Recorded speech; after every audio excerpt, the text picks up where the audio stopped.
Hello नमस्कार दोस्तों, स्वागत है आपका हमारे यूट्यूब चैनल पर। दोस्तों आज हम लोग 68 बीपीएससी का क्वेश्चन करने वाले हैं। इससे पिछले वीडियो में हमने 69 तक किया था। आई होप आपको समझ में आ रही होगी। तो हम करते हैं नेक्स्ट क्वेश्चन को। देखते हैं दोस्तों कि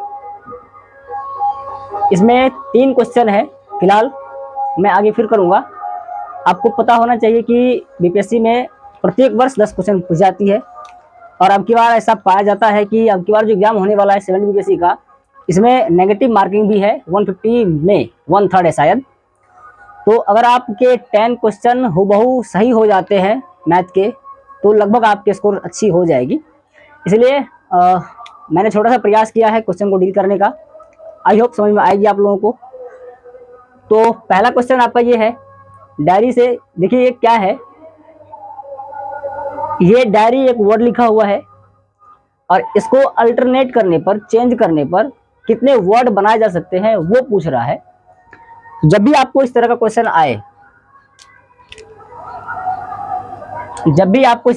आए, कोई वर्ड दिया रहे और उससे पूछे कि उसके लेटर को अल्टरनेट कर दे, चेंज कर दें, तो कितने वर्ड बनाए जा सकते हैं, तो आप सीधा सीधा इसका फैक्टोरियल ले लीजिए। अगर इसका हम फैक्टोरियल ले लें तो इसमें कितने लेटर हैं? 1 2 3 4 5 लेटर हैं। तो फैक्टोरियल को तोड़ने का सीधा सा तरीका है कि ये 5 है, तो आप 5 लिख दीजिए। 4 3 2 1। इसका मल्टीप्लाई कितना होगा? 5 चौक 20 या 60 दूना 120। 120 हुआ।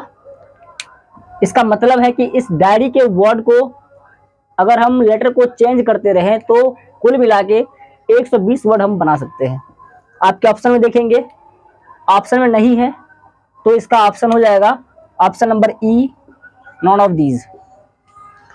नेक्स्ट क्वेश्चन आपका ये 2 नंबर, जो कि 69 में भी पूछा हुआ सवाल था, मैंने कल किया था उनको। हूबहू यही सवाल है। आप देखिए करना क्या है इसमें। लॉजिक ये है कि आप इन दोनों का डिफरेंस ले लीजिए। कितना आता है ये? 44 माइनस 37, तो ये आता है 7। और इस 7 का क्या करते हैं हम? मल्टीप्लाई अगर करते हैं 7 से, तो ये आता है 49, जो कि आपको यहां दिख रहा है। अगेन क्या है, आप इसका डिफरेंस ले लीजिए। तो 58 का डिफरेंस अगर 53 से करते हैं तो आता है 5, और 5 का अगर मल्टीप्लाई करते हैं 7 से, तो ये आता है 35, जो कि यहां पर दिख रही है। तो लॉजिक तो पता चल रहा है कि इन दोनों का डिफरेंस है, उसको मल्टीप्लाई किया जा रहा है कितने से? 7 से। तो यहां पर हम क्या करते हैं, दोनों का डिफरेंस ले लेते हैं। तो ये डिफरेंस आएगा इसका 52 माइनस 41, तो ये आता है 11, और 11 का 7 से मल्टीप्लाई करने के बाद आता है 77। तो 77, ये इसका लॉजिक है। Option number C will be correct answer. Next question आपका ये है, जो थोड़ा सा लॉजिकल है बट आसान है। ये कह रहा है कि एक दुकानदार है जो किसी वस्तु पर 10% का छूट देता है, जिसका अंकित मूल्य 400 रुपये है। अंकित मूल्य क्या होता है? जो प्रिंटेड मूल्य होता है उसको बोलते हैं अंकित मूल्य, जो लिखा हुआ रहता है एक्चुअली। हम क्या करते हैं कि 400 का 10% हम निकाल के देखते हैं कि वो कितने में बेचेगा इनको। तो 400 का अगर हम 10% निकालते हैं, ये 2 0 कट गया, 40 हो गया। अब वो बेचेगा कितना में? तो पहले 400 माइनस 40, ये आता है 360। इसका मतलब है कि वो 360 में अब बेचेगा। लेकिन इसमें और दी हुई डाटा क्या, कि वह 10% जीएसटी लेता है। इसके ऊपर 10% जीएसटी लेता है, तो इसका क्या आ जाएगा? 10%। 360 का 10% अगर निकालें, ये कैंसिल हो गया, 36 हो गया, 36 आ गया। इसका मतलब है कि पहले जो 360 था, इसमें 36 ऐड करके वो बेचेगा। मतलब कहने का ये है कि 360 36 693 396 रुपए में अब वो बेचेगा। Option number C will be correct answer. I hope समझ में आ गई होगी। चलते हैं नेक्स्ट क्वेश्चन करते हैं फिर।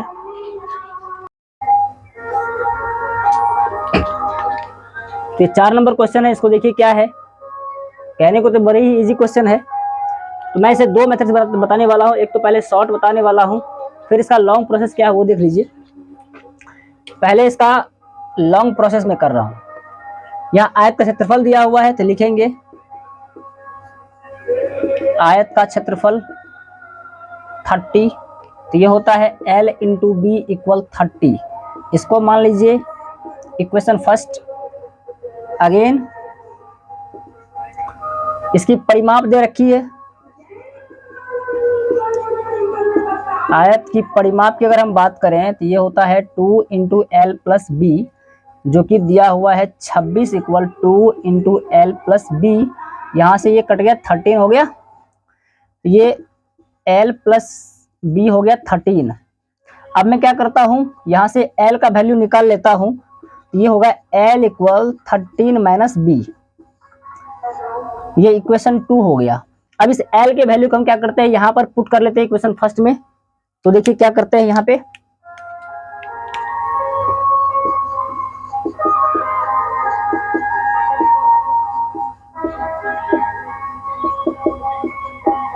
फर्स्ट, तो फर्स्ट क्या कह रहा है, पहला है L into B, L into B equal दिया हुआ है 30, तो एल का वैल्यू कितना है 13 minus B into B equal 30। यहां से मल्टीप्लाई करते हैं इसको, ये आता है 13b, इसको मल्टीप्लाई करेंगे तो ये आएगा माइनस का बी स्क्वायर, इधर आ गया 30, ये उठ के इधर आ जाएगा तो बचेगा क्या इधर माइनस 30 इक्वल 0। ठीक है, अब थोड़ा इसको रीअरेंज कर लेता हूं, minus B square plus 13b minus 30 equal 0। यहां से माइनस को मैं कॉमन ले रहा हूं, ये हो गया B square minus 13b plus 30 equal 0। अभी आप देखेंगे यहाँ पर B square minus 13b plus 30 equal 0, ये आपका इक्वेशन बन गया क्वाड्रेटिक। ये क्वेश्चन हो गया क्वाड्रेटिक का, अगर आपने क्वाड्रेटिक बनाया है। देखिए इसका नेक्स्ट क्वेश्चन का सॉल्यूशन इधर में कर रहा हूं, वो आता है B square minus 13b plus 30 equal 0। देखिए इसका तरीका ये है कि ये जो सेकेंड टर्म है कोफिशिएंट ऑफ b है, इस b के कोफिशिएंट को हम क्या करते हैं, स्प्लिट करते हैं। ऐसे दो नंबर में स्प्लिट करेंगे जिनका मल्टीप्लाई करने के बाद 30 आना चाहिए और उसको ऐड करने पर 13 आना चाहिए। देखिए 15 10 गुणा 3 10 इंटू 3, ये 30 आता है और 10 प्लस 3 13 हो गया, यह आ गया। तो मैं इसे लिख सकता हूं यहाँ पे B square minus 10b minus 3b plus 30 equal 0। यहाँ से b कॉमन ले लीजिए, क्योंकि यहाँ पर आप देखेंगे ये दो टर्म में आ गया, पहला तो यहाँ से यहाँ, फिर सेकेंड यहाँ से यहाँ। तो यहाँ पर जब कॉमन लेता हूँ मैं यहाँ, तो b अगर कॉमन ले लूँ तो यहाँ बचेगा b माइनस 10, यहाँ पर 3 b माइनस 10, ये आ गया b minus 3 into B minus 10 equal 0। तो अब दोनों को इक्वल 0 कर लेता हूं, ये आ गया b बराबर 3। यहां देखेंगे तो b हो गया 10। इसका मतलब ये है कि इनकी भुजाएं जो है वो क्या 3 आएगा, एक 10 आएगा। ये तो लॉन्ग प्रोसेस था जो हम लोग बना सकते हैं इजी। अब इसका शॉर्ट तरीका क्या है वो देखिए। शॉर्ट तरीका ये है, यहां पर आप देखेंगे कि L इंटू बी 30 दिया हुआ है और यहाँ पर L प्लस बी ये 13 दिया हुआ है। तो अब आप इमेजिन कीजिए कि कोई दो संख्याएं जिनका मल्टीप्लाई 30 आए और उसका ऐड करने पर 13 आए, तो आप ऐसे भी पता कर सकते हैं कि 10 को अगर 3 से मल्टीप्लाई करेंगे तो 30 आएगा, यहाँ से हो गया वेरीफाई, और इसी 10 को 3 से ऐड कर देंगे तो ये होगा 13। तो ऐड का कंडीशन यहाँ पे आ गया, मल्टीप्लाई यहाँ पर आ गया। इसका मतलब कि 10 और 3 ही वो संख्या है जिसको हम लोग फाइंड आउट करने वाले हैं। आई होप समझ में आ गई हो कि दोनों तरीका क्या है। चलते नेक्स्ट क्वेश्चन पर दोस्तों। तो नेक्स्ट क्वेश्चन आपका है 5 और 6 नंबर क्वेश्चन है। ये कुछ इजी क्वेश्चन भी कह सकता हूँ, इजी नहीं भी है। अगर आप इसको बना के देखेंगे तो बड़ा ही टफ क्वेश्चन है। जो नॉर्मली हम लोग पढ़ते हैं रीजनिंग में तो वैसा है नहीं, बहुत ही लॉजिस्टिक क्वेश्चन है ये। अभी आप लोग इसमें देखेंगे तो पता नहीं चलता इसमें क्या किया जाएगा। डिफरेंस ले लेंगे, चलिए हम डिफरेंस लेके देखते हैं क्या आता है इसमें।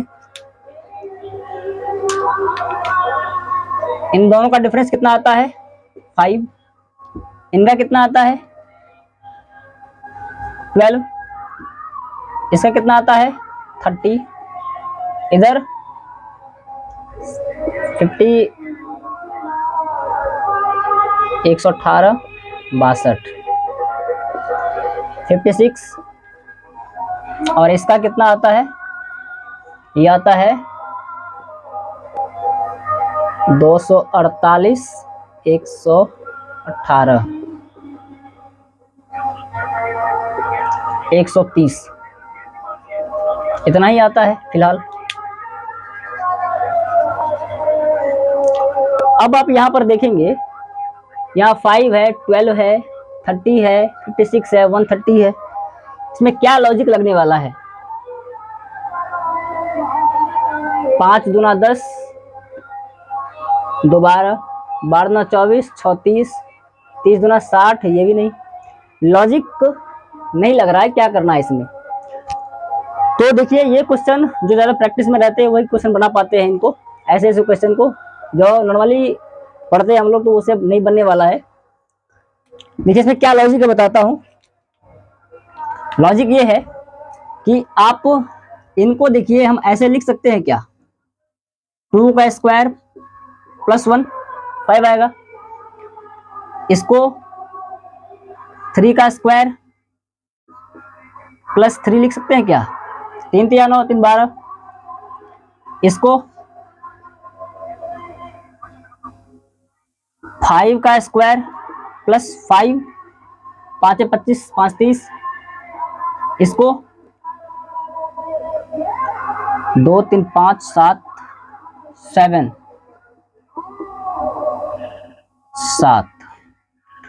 देखिए अभी आप यहाँ पर एक लॉजिक देखेंगे, यहाँ पर 2 3 5 7 ये एक अभाज्य संख्या है। तो हम इस तरह से थोड़ा अगर आइडिया लगाएं कि अभाज्य संख्या की श्रेणी चल रही है तो हम अभाज्य संख्या ही ले लें। थोड़ा आपको दिखना पड़ेगा इसमें। 7 के बाद अभाज्य संख्या कितना आता है, वो तो 11 स्क्वायर, अब प्लस क्या होगा 1 3 5 7 9। अब आप देखिए क्या आता है। नेक्स्ट जो नंबर आएगा यहाँ पर वो नंबर क्या आएगा, 13 का स्क्वायर प्लस 9 to 11। अब आप इसका कैलकुलेशन करके क्या कीजिए, इसमें ऐड कर लीजिए कितना आता है ये। तो ये आता है 13 का स्क्वायर आता है 169 प्लस 11, 9 1 10 हो गया, 9 1 10, 169 11, 180। ठीक है, तो अब क्या करते हैं, यहां पर आएगा 180। इस 180 को हम लोग क्या करेंगे, इसमें ऐड करेंगे। कितना आएगा ये, तो ये आएगा 8 8 4 12, 2 1 3 3 1 4, 428 आएगा। अर्थात लुप्त संख्या जो है जो हमें निकालना था वो आएगा 428। बड़ा लॉजिस्टिक क्वेश्चन है, नॉर्मली नहीं है, आप इसे हल्का बना ले। आगे क्वेश्चन जो है ये थोड़ा आसान है। देखिए क्या है इसमें, तो मैं इसे मिटा रहा हूं तब तक।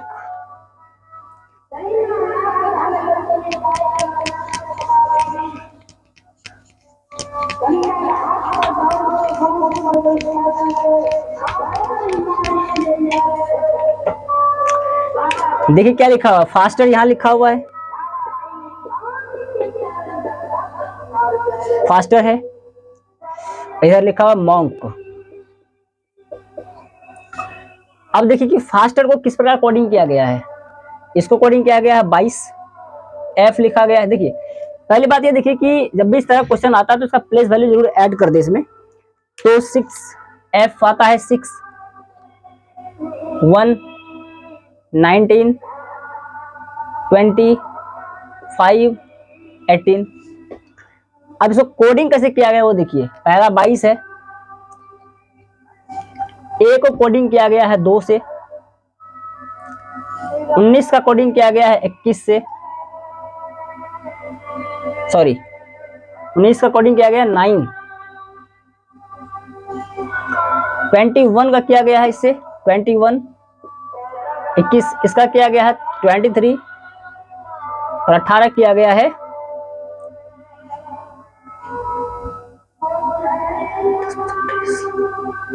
19। अब आप यहां पर एक लॉजिक देखिए, क्या लॉजिक लग रही है। लॉजिक ये लग रहा है, इन दोनों का सम देखिए कितना आता है, 28 आता है, ऐड कीजिए। उसके बाद इसका सम देखिए कितना आता है, ये भी 28 आता है। इसका कितना आता है, 28 आता है। एक छोड़ के एक नंबर का दोनों का सम आता है 28। नेक्स्ट बीच वाला अगर देखते हम तो ये आता है, ए का प्लेस वैल्यू 1 है तो यहां पर 1 ऐड करके 2 लिखा है। टी का 20 आता है तो इसमें 1 ऐड करके 21 लिखा है। आर का 18 आता है, इसमें 1 ऐड करके ये लिखा है। तो हम क्या करेंगे, ये जो गाइड लिखा हुआ है इसको भी ऐसे ही डिकोड कर देंगे, GUIDE। तो पहला जी का स्थान कितना है, 6 है। यू कितना आता है, 21। आई कितना आता है, 9। डी कितना आता है, 4। ये आता है 5। अब आप क्या कीजिए, ऐसे ही जैसे इसमें ये कोडिंग की हुई थी वैसे आप कर दीजिए। तो 22, 6, 28, ये तो पहले 22 आएगा। सेकेंड नंबर क्या है, 1 ऐड कर रहा है, इसमें 1 अगर ऐड कर दो तो ये 22 आता है, यहां भी 22 आ गया। ये 9 है तो 28 लाना है इसमें, 19। ये 4 है तो 5 ऐड करेंगे, 1 हो गया इसमें ऐड। और ये 5 है तो 23। इसका मतलब क्या आ गया, अभी आप अगर देखेंगे इनको तो 22, 6, 28 आता है। यहां पर एक जोड़ा मैंने 22 आया, यहां पर 19, 9, 28 आता है, फिर यहां भी 28 आता है। तो जस्ट लाइक ऐसा ही एक अल्टरनेट करके मैंने जोड़ा है 28, फिर गैप है 28, फिर गैप 28 है, यहां भी 28 है, 1 ऐड किया ये आया, फिर 28, इसमें ऐड किया इतना आया, फिर 28 है। तो आपका जो आंसर होगा हूबहू ऐसा होगा। आंसर की अगर हम बात करें तो वो आता है 22, 2, 19, 5, 23। ऑप्शन आप देखेंगे ये ऑप्शन नंबर आता है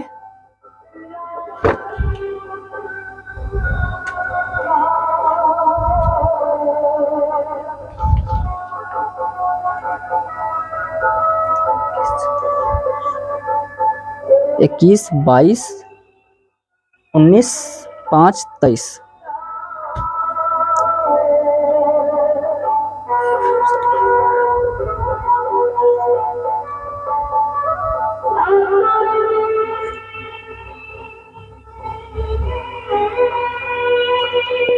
जी 7 आता है, ये 7 आता है, यहाँ पर 21 आना चाहिए। ये आता है तो यहाँ पर 21 आना चाहिए, सॉरी मिस्टेक हो गया था। अब आप ऑप्शन देखेंगे तो ये ऑप्शन नंबर सी आता है सही, बी आता है। यहाँ पर मेरे पास बुक है इंडिया वाला 69 बीपीएससी का 68 का, तो आप इसे मैच करेंगे, बी आता है इसका ऑप्शन। तो आई होप समझ में आ गई होगी। चलते हैं नेक्स्ट क्वेश्चन करते हैं फिर।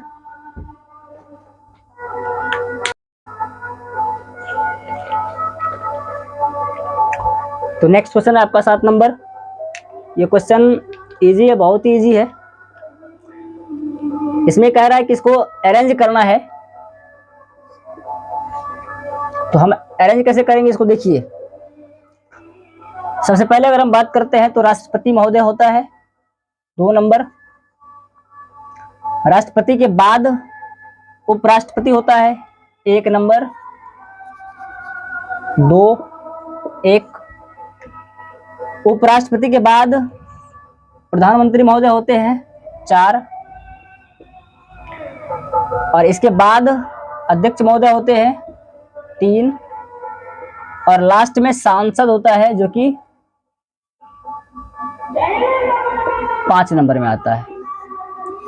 इसको लोग ऐसे अरेंज कर सकते हैं पावर के अकॉर्डिंग। सबसे महामहिम राष्ट्रपति होते हैं, उसके बाद उपराष्ट्रपति होते हैं, प्रधानमंत्री, अध्यक्ष, फिर सांसद आते हैं, क्योंकि सांसद के पास उतनी कोई है नहीं। तो 2 1 4 3 5, 2 1 4 3 5, option number C will be correct answer. अगला क्वेश्चन जो है वो मैं करने वाला हूं, वो देखिए क्या है।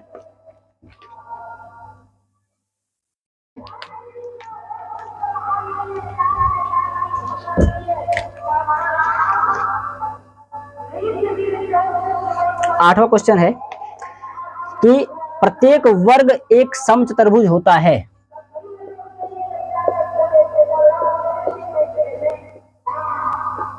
प्रत्येक वर्ग एक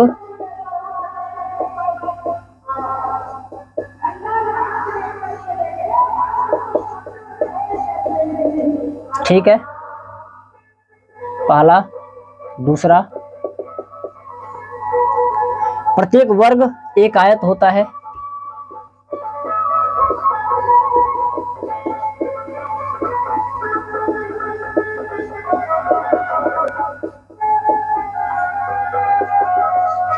तीसरा है प्रत्येक समचतुर्भुज एक समांतर चतुर्भुज होता है।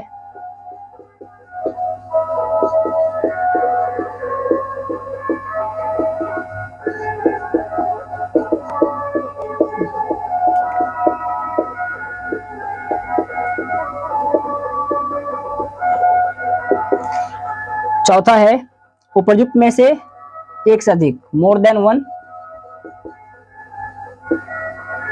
और फिफ्थ क्वेश्चन है नॉन ऑफ दीज। इसमें असत्य कौन, इसको चूज करना है। देखिए मैं प्रत्येक क्वेश्चन का डिस्कशन कर रहा हूं। कह रहा प्रत्येक वर्ग एक समचतुर्भुज होता है। देखिए वर्ग के लिए क्या क्राइटेरिया है, तो वर्ग का क्राइटेरिया ये है कि इनके सारे साइड जो होते हैं ना वो इक्वल होते हैं। और समचतुर्भुज की अगर हम बात करें तो इनकी भी सारी साइड जो होती है लगभग बराबर ही होती है।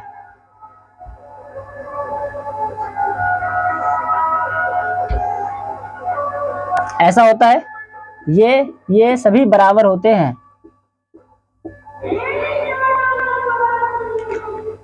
तो वर्ग का भी सारा साइड बराबर होता है, इसका भी बराबर होता है। दूसरी बात क्या है कि इनके प्रत्येक कोण 90 डिग्री के होते हैं। जो वर्ग है इनके प्रत्येक कोण 90 के होते हैं, लेकिन इसका प्रत्येक कोण 90 का नहीं होता है। इनके प्रत्येक कोण 90 का नहीं होता है, तो अंतर तो यहीं पर आ गया कि ये दोनों बराबर नहीं है। असत्य तो यहीं पर है, असत्य तो यही है। नेक्स्ट देखिए क्या है, प्रत्येक वर्ग एक आयत होता है। अगर आप वर्ग को देखें, ये वर्ग है और ये आयत है, इसके सामने सारी भुजा बराबर है, यहाँ भी अपोजिट साइड सारे इक्वल होते हैं, इनके भी कोण 90 के होते हैं, इनके भी कोण 90 के होते हैं, तो बोथ आर इक्वल, लगभग। अगेन प्रत्येक समचतुर्भुज समांतर होता है। तो समचतुर्भुज अगर बनाइएगा तो ये हो गया समचतुर्भुज, और समांतर बनाइएगा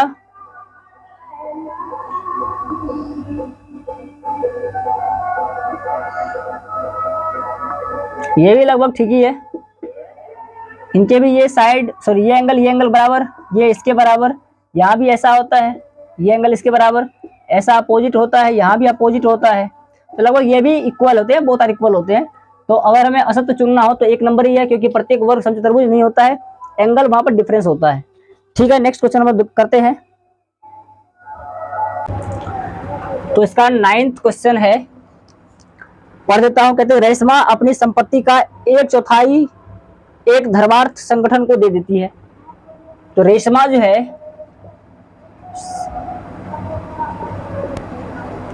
अपनी संपत्ति का 1/4 किसी को दान कर देती है।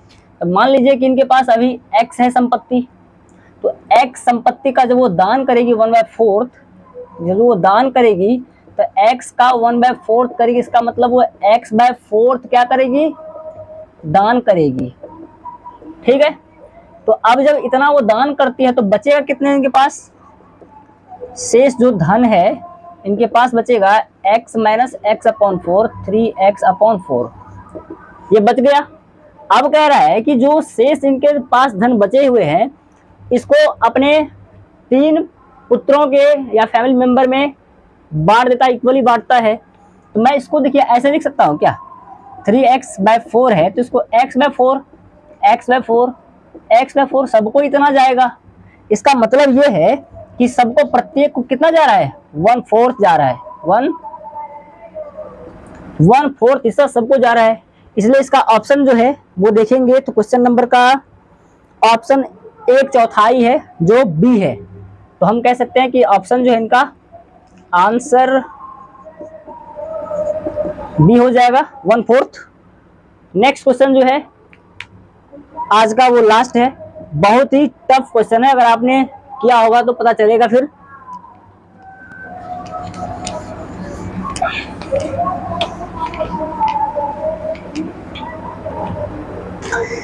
देखिए क्वेश्चन है कि एक सदस्यों के एक परिवार में बी कहता है कि आर मेरी बहन ए की पुत्री है। पहले मैं यहां क्वेश्चन लिख देता हूं, कुछ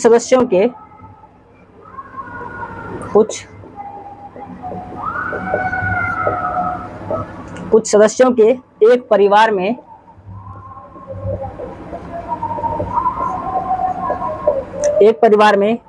बी कहता है कि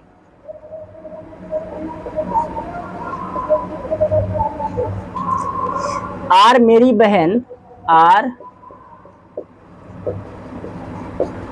बहन ए की पुत्री है।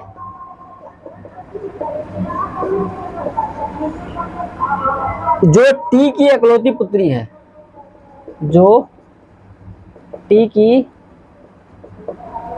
इकलौती पुत्री है, एक्स टी और जेड की संतान है। जो एच की दादी या नानी है, जो एच की दादी या नानी है, कॉमा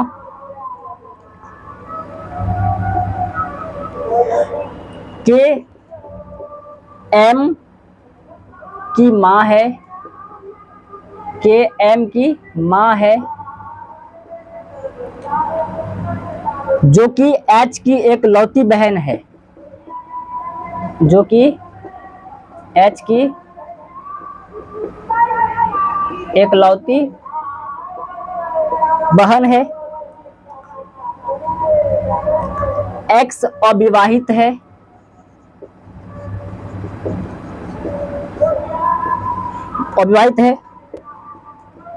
यदि एस ए का जीवन साथी है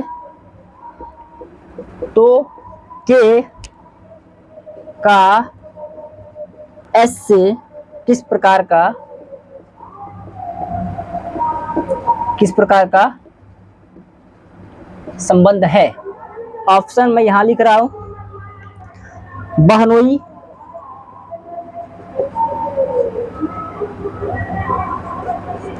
या देवर, या साला। दूसरा ऑप्शन है भाभी, या ननद, या साली। सी ऑप्शन है बहनोई या देवर या साला की पत्नी।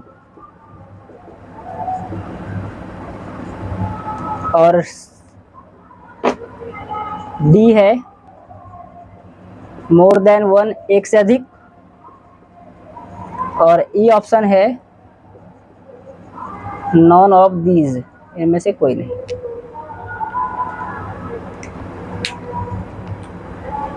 तो अब आप इस क्वेश्चन को देख ही लिए होंगे, शायद जो नॉर्मल स्टूडेंट होंगे तो वो एग्जाम में छोड़ सकता है इनको। देखिए बड़ा टफ है, फिर भी मैं इसको कोशिश करता हूँ बताने का। कह रहा है कि कुछ सदस्यों के एक परिवार में बी कहता है, देखिए बी कहता है, क्या कहता है, आर मेरी बहन ए की पुत्री है। आर कौन है, मेरी बहन ए की पुत्री है, अर्थात ए की पुत्री है, कौन है, तो आर। ठीक है, बी कहता है कि मेरी बहन ए की पुत्री है आर। ठीक, यहां तक आ गए। जो टी की एकलौती पुत्री है, देखिए जो आता है ना, जो ये नजदीक वालों के लिए आता है, अर्थात ये आएगा इनके लिए। तो जो इनके लिए आता है अर्थात टी की एकलौती पुत्री है, तो यहाँ पर टी की एकलौती पुत्री हो गया ये। ठीक है, अगेन कह रहा है कि एक्स टी और जेड की संतान है। ये जो एक्स है ना, टी और जेड की क्या है, संतान है ये। ठीक है, इसका मतलब ये तीनों के तीनों क्या हो गए, लगभग भाई भाई हो गए आपस में, संतान है। जो एक्स टी और जेड का संतान है, जो एच की दादी या नानी है, एच की दादी या नानी कौन बनेगी, जेड बनेगी, अर्थात जेड फीमेल हो गई। ये एच की दादी या नानी कब बनेगी, जरा देखिए आगे, के एम की माँ है, यहां पर देखिए के माँ है, किसकी माँ है, एम की माँ है, जो एच की एकलौती बहन है, कौन, जो आया है नजदीक वालों के लिए एम के लिए, अर्थात एच जो है ये कौन सी है, के एम की माँ है, के माँ है एम की, जो कि एच की एकलौती बहन है। नेगेटिव हो गया, ऐसा कंडीशन है यहाँ पे। अगेन पढ़िए कि ये हो गया। अब है कि एक्स अविवाहित है, अर्थात ये जो भाई साहब है ये अविवाहित है, बिल्कुल शादी नहीं की, अनमैरिड है ये। तो यहाँ हमने देखा कि के एम की माँ है, के माँ है एम की, जो एच की एकलौती बहन है, एच की बहन है एम, क्योंकि जो आता है पहले के लिए, एम क्या है, एच की बहन है। अब आप यहां से देखिए, मेरा जो स्ट्रक्चर था मैंने बना दिया। अब क्वेश्चन बनेगा कैसे, आंसर कहाँ आएगा, देखिए। दूसरी बात यह है कि एस ए का जीवन साथी है, एस जो है वो जीवन साथी है ए का, एस जीवन साथी है, अर्थात ये दोनों पति पत्नी हो गए, एस ए का जीवन साथी है, पति पत्नी हो गए। अब आप ये देखिए, क्वेश्चन कह रहा था यहाँ पर क्या, कि एक्स टी और जेड की संतान है, जो कि एच की दादी या नानी है। जेड के बारे में ये कहा जाता है ये एच की दादी या नानी है, तो ये कैसे हो सकता है, क्योंकि जेड की तो एकलौती पुत्री है ए, केवल इनको एक ही पुत्री है ए, जिनकी बेटी है ये, तो फिर ये तो नहीं हो सकती ना, क्योंकि ये तो इनकी माँ है। तो कोई एक व्यक्ति की दो पत्नी कैसे हो सकती है, बिल्कुल नहीं हो सकती है। तो हम क्या करते हैं, बी का शादी करा देते हैं इनसे। अगर हम यहाँ पर लिख दें के का अगर मैरिज करा दे, हम बी के साथ मैरिज करा दे, और इनके संतान की बात करें तो एम है और एच है। तो मैंने यहाँ पर बता दिया एक लॉजिक को कि ये दादी या नानी तो नहीं हो सकता। क्यों, क्योंकि नानी इसलिए नहीं हो सकता क्योंकि टी या जेड की एकलौती पुत्री ए है ना, तो आर के लिए तो नानी है, लेकिन एच के लिए दादा नहीं हो सकता है। क्यों, क्योंकि एच की माँ है ये, और इस व्यक्ति का वाइफ ये है, तो एच तो के तो नहीं हो सकता है इनकी वाइफ, तो एच नानी होगा, ये तो नहीं बन सकता है। दादी हो सकता है, अलग बात है। अब हम जो क्वेश्चन पूछ रहा है वो देखते हैं। बहनोई देवर साला, ठीक। अब ये देखिए क्वेश्चन क्या कर रहा है कि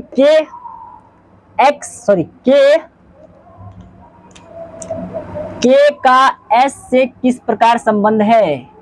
ये एस जो है के से कैसे रिलेटेड है। तो देखिए यहां पर एस की वाइफ, इनके भाई साला, और साला की वाइफ, क्योंकि एस तो पति है इनके, और इनके भाई ये हैं तो साला हो गए इनके ये, और साला की वाइफ साला की पत्नी हो गई। तो ऑप्शन नंबर सी, साला की वाइफ। तो एस इज रिलेटेड टू के, क्या है तो साला की वाइफ है। आई होप समझ में आ गई होगी। कोई ज्यादा तो है, टफ तो है ये सब, बट इसके आपको नॉलेज रहनी चाहिए ब्लड रिलेशन के बारे में, कहाँ पर कौन क्या होता है। तो ये ऐसा स्ट्रक्चर है, अगर एग्जाम में आ जाता है तो आप ठीक से बनाएं, क्योंकि अब की बार नेगेटिव क्वेश्चन का प्रावधान है एग्जाम में। तो आई होप समझ में आ गई होगी। ठीक है, धन्यवाद दोस्तों। अगेन हम लोग नेक्स्ट करेंगे कल 67 पीएससी का। तब तक के लिए धन्यवाद।